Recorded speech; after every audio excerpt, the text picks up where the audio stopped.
Claire đang ngủ kìa. Sophie.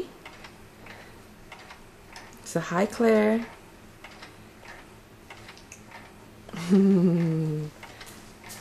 Claire đang nằm đang ngủ hết chưa? Thương Claire không? Hả? Say hi Claire. Sophie nói hi Claire đi. Hi Claire. Hi Claire.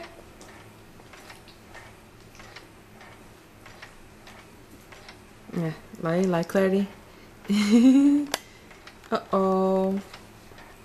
Ngồi xuống lại coi Claire kìa. Lại hôn Claire. Lại hôn Claire đi. Hôn Claire không? No, cô không muốn hôn Claire hả? Để Claire ngủ, ok? Ok, say bye bye.